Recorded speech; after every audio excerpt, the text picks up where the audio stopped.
उसे परमानंद स्वरूपिणी कामवशयिता नाम की सिद्धि प्राप्त होती है।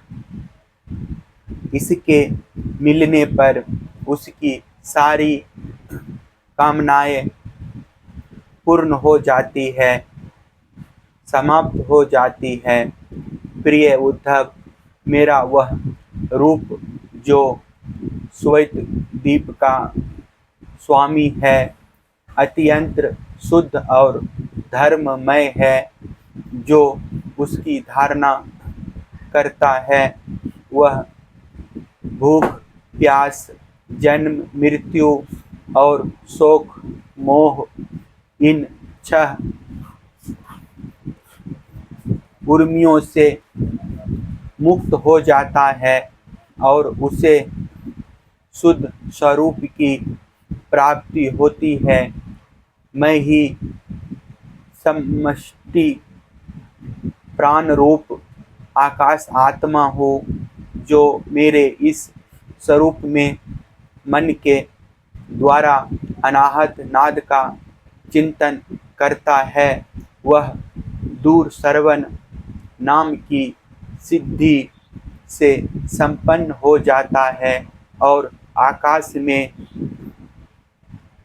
उपलब्ध होने वाली विविध प्राणियों की बोली सुन समझ सकता है। जो योगी नेत्रों को सूर्य में और सूर्य को नेत्रों में संयुक्त कर देता है और दोनों के संयोग में मन ही मन मेरा ध्यान करता है, उसकी दृष्टि सूक्ष्म हो जाती है, उसे दूरदर्शन नाम की सिद्धि प्राप्त होती है और वह सारे संसार को देख सकता है। मन और शरीर को प्राण वायु के सहित मेरे साथ संयुक्त कर दे और मेरी धारणा करे तो इससे मनोजव नाम की सिद्धि प्राप्त हो जाती है। इसके प्रभाव से वह योगी जहाँ भी जाने का संकल्प करता है, वही उसका शरीर उसी क्षण पहुँच जाता है। जिस समय योगी मन को उपादान कारण बनाकर किसी देवता आदि का रूप धारण करना चाहता है, तो वह अपने मन के अनुकूल वैसा ही रूप धारण कर लेता है। इसका कारण यह है कि उसने अपने चित्त को मेरे साथ जोड़ दिया है। जो योगी दूसरे शरीर में प्रवेश करना चाहे, वह ऐसी भावना करे कि मैं उसी शरीर में हूँ। ऐसा करने से उसका प्राण वायु रूप धारण कर लेता है और वह एक फूल से दूसरे फूल पर जाने वाले भौरों के समान अपना शरीर छोड़कर दूसरे शरीर में प्रवेश कर जाता है। योगी को यदि शरीर का परित्याग करना हो तो एड़ी से गुदा द्वार को दबाकर प्राण वायु को कर्मांश, हृदय, वक्षस्थल, कंठ और मस्तक में ले जाए, फिर ब्रह्मरंध्र के द्वारा उसे ब्रह्म में लीन करके शरीर का परित्याग कर दे। यदि उसे देवताओं के विहार स्थलों में क्रीड़ा करने की इच्छा हो तो मेरे शुद्ध सत्वमय स्वरूप की भावना करे। ऐसा करने से सत्व गुण की अंश स्वरूपा सुर सुंदरियां विमान पर चढ़कर उसके पास पहुंच जाती है।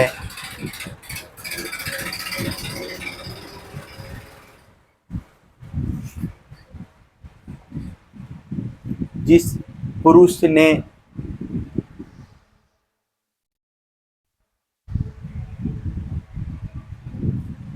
मेरे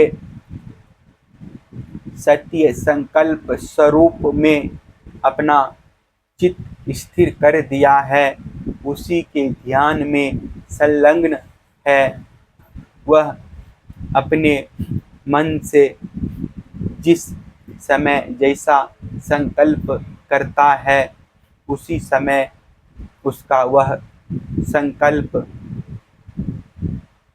सिद्ध हो जाता है। मैं ईशित्व और वशिष्ठत्व इन दोनों सिद्धियों का स्वामी हूँ, इसलिए कभी कोई मेरी आज्ञा टाल नहीं सकता।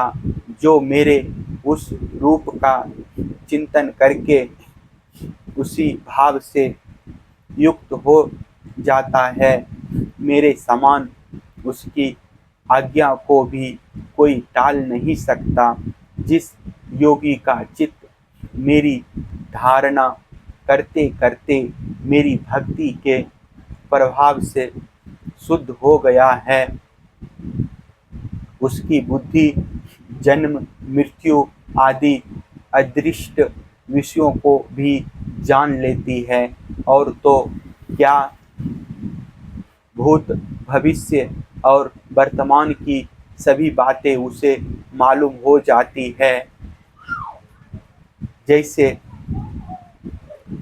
जल के द्वारा जल में रहने वाले प्राणियों का नाश नहीं होता, वैसे ही जिस योगी ने अपना चित्त मुझ में लगाकर शिथिल कर दिया है, उसके योगमय शरीर को अग्नि जल आदि कोई भी पदार्थ नष्ट नहीं कर सकते।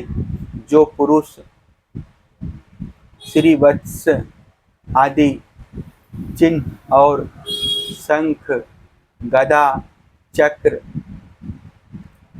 प्रहा आदि आयुधों से विभूषित तथा ध्वजा छत्र चंबर आदि से संपन्न मेरे अवतारों का ध्यान करता है, वह अजय हो जाता है।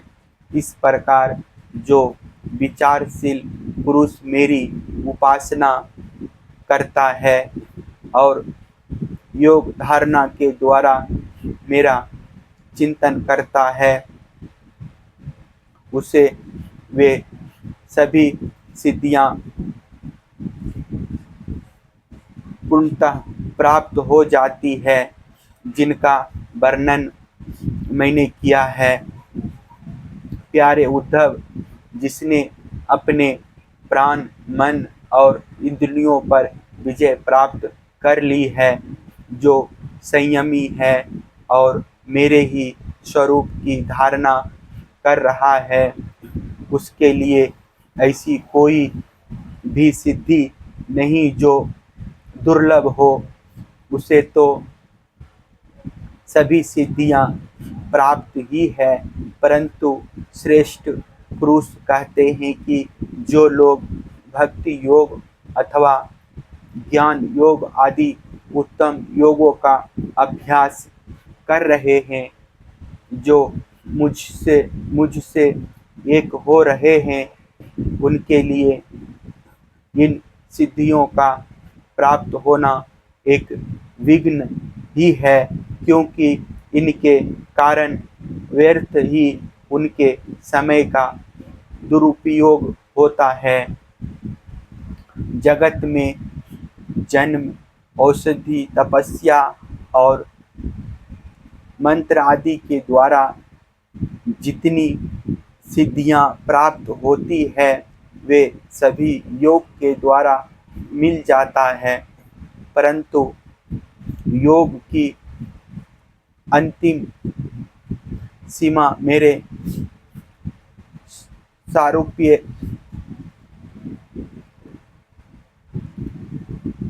सालोक्य आदि की प्राप्ति बिना मुझमें चित्त लगाए किसी भी साधन से नहीं प्राप्त हो सकती।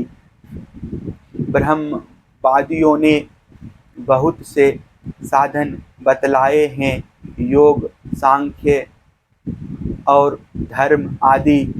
उनका एवं समस्त सिद्धियों का एकमात्र मैं ही हेतु, स्वामी और प्रभु हूँ। जैसे स्थूल पंचभूतों में बाहर भीतर सर्वत्र सूक्ष्म पंच महाभूत ही है, सूक्ष्म भूतों के अतिरिक्त स्थूल भूतों की कोई सत्ता ही नहीं है, वैसे ही मैं समस्त प्राणियों के भीतर दृष्टांत रूप से और बाहर दृश्य रूप से स्थित हूँ। मुझ में बाहर भीतर का भेद भी नहीं है, क्योंकि मैं निरावरण एक अद्वितीय आत्मा हूँ।